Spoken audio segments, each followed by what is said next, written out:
আসসালামু আলাইকুম। ৮ জিলহজ তারিখে মিনায় অবস্থানের মধ্য দিয়ে হজের মূল কার্যক্রম শুরু হয়। প্রথমে আপনাকে হজের নিয়তে ইহরাম বাঁধতে হবে, এটি ফরজ। তারপর অজু করে 2 রাকাত সালাত পড়ে নিন। এবার হজের নিয়ত করুন এবং উচ্চস্বরে তালবিয়া পড়ুন। জিলহজ মাসের 7 তারিখ রাতে বা 8 তারিখ দুপুরের মধ্যে মুআল্লিমের গাড়িতে চড়ে মিনায় যেতে হবে। 8 জিলহজ জোহর থেকে 9 জিলহজ ফজর পর্যন্ত মোট 5 ওয়াক্ত সালাত মিনায় আদায় করুন এবং এই সময় মিনায় তাঁবুতে অবস্থান করুন। মিনায় অবস্থান করা সুন্নাত। মিনায় যাবার সময় কাপড় চোপড় এবং প্রয়োজনীয় টাকা পয়সা সাথে নেবেন। মক্কা থেকে পায়ে হেঁটে মিনায় যাওয়া থেকে বিরত থাকবেন।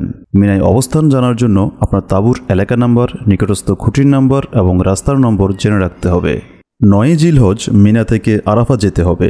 মুআল্লিমের গাড়ি এসে ফজরের আগে বা পরে আপনাকে আরাফা নিয়ে যাবে।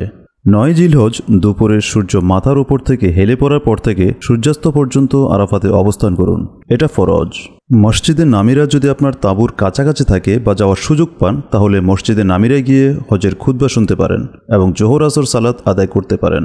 হজের দিন মসজিদে নামিরায় জোহর এবং আসর সালাত একসাথে 1 আজান ও 2 ইকামতে 2 রাকাত করে কসর করে জোহরের ওয়াক্তেই পড়া হয়। অন্যথায় আপনার তাঁবুতেও জোহর আসর সালাত আদায় করতে পারেন। সূর্যাস্তের পর মাগরিবের সালাত না পড়ে মুজদালিফার দিকে রওনা হন। মুজদালিফায় রাতে খাবার বা পানীয় কেনার মতো কোনো দোকানপাট নেই, তাই কিছু শুকনো খাবার সাথে রাখবেন। 9 জিলহজ সন্ধ্যার পর, আরবি মতে 10 জিলহজ সন্ধ্যার পর মুজদালিফায় যেতে হবে আপনাকে।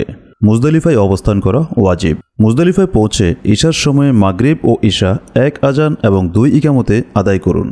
10, 11 ও 12 জিলহজ তারিখে জামারায় শয়তানকে নিক্ষেপ করার জন্য ছোট ছোট ছোলার দানার মতো 70টি কঙ্কর সংগ্রহ করে রাখুন। তারপর সাথে থাকা জায়নামাজ বা কিছু একটা বিছিয়ে শুয়ে ঘুমিয়ে পড়ুন। মুজদালিফায় খোলা আকাশের নিচেই রাত্রি যাপন করতে হবে, কিন্তু মনে রাখবেন 10 জিলহজ ফজরের পরে সূর্যোদয়ের আগে কিছু সময় মুজদালিফায় অবশ্যই অবস্থান করতে হবে, এটি ওয়াজিব, তবে শারীরিকভাবে দুর্বল ও নারীদের বেলায় নয়। মুজদালিফায় অবস্থান শেষ করে 10 তারিখ ফজরের পরে মিনার উদ্দেশ্যে রওনা হবেন। মিনায় পৌঁছে 10 জিলহজ ফজর থেকে সূর্যাস্ত পর্যন্ত শুধু বড় জামারাতে 7টি কঙ্কর নিক্ষেপ করুন, এটি ওয়াজিব। দুর্বল ও নারীদের জন্য রাতে কঙ্কর নিক্ষেপ নিরাপদ। সম্ভব না হলে অন্য কাউকে দিয়েও কঙ্কর নিক্ষেপ করানো যাবে। 10 জিলহজ কঙ্কর নিক্ষেপের পর কোরবানি দিন। কোরবানি করা ওয়াজিব। এখানে কোরবানি দেওয়া কষ্টসাধ্য। কোরবানির টাকা ইসলামী উন্নয়ন ব্যাংকে জমা দেওয়াই সৌদি সরকার কর্তৃক স্বীকৃত ব্যবস্থা। এর অন্যথা করলে প্রতারিত হওয়ার সম্ভাবনা আছে। কোরবানির পর রাসূল সাল্লাল্লাহু আলাইহি ওয়াসাল্লামের আদর্শ অনুসরণে মাথা মুন্ডন করুন। এখন আপনি ইহরামের কাপড় খুলে সাধারণ পোশাক পরিধান করে হালাল হয়ে যাবেন। 10 জিলহজ থেকে 12 জিলহজ সূর্যাস্তের আগেই মক্কায় এসে তাওয়াফে জিয়ারত বা ফরজ তাওয়াফ করতে হবে। নারীরা প্রাকৃতিক কারণে জিয়ারত করতে না পারলে পবিত্র হওয়ার পর করবেন। 10 থেকে 12 জিলহজের ভিতর তাওয়াফে জিয়ারতের সাথে সাফা মারওয়া সাই আদায় করতে হবে, এটা ওয়াজিব। 11 থেকে 12 জিলহজের মধ্যে জামারায় পাথর নিক্ষেপ করতে হবে। 10 জিলহজে বড় জামারায় যেভাবে কঙ্কর নিক্ষেপ করেছেন, এবারও একই নিয়মে 3টি জামারায় কঙ্কর নিক্ষেপ করতে হবে।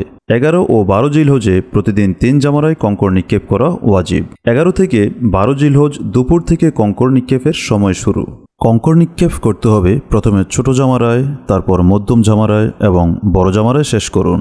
10 এবং 11 জিলহজ মিনায় অবস্থান করুন। 12 জিলহজ সূর্যাস্তের আগেই মিনা ত্যাগ করুন। অন্যথায় 13 তারিখেও একই নিয়মে 3টি জামারায় কঙ্কর নিক্ষেপ করতে হবে। হজ শেষে দেশে ফেরার পূর্বে বিদায়ী তাওয়াফ করবেন।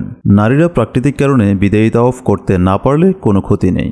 আলহামদুলিল্লাহ, আপনার হজের আনুষ্ঠানিকতা প্রতিপালিত হলো। মহান আল্লাহ রাব্বুল আলামিন আমাদের হজকে মাবরুর হজ হিসেবে কবুল করুন, আমিন। لبيك لا شريك لك لبيك إن الحمد والنعمة لك والملك لا شريك لك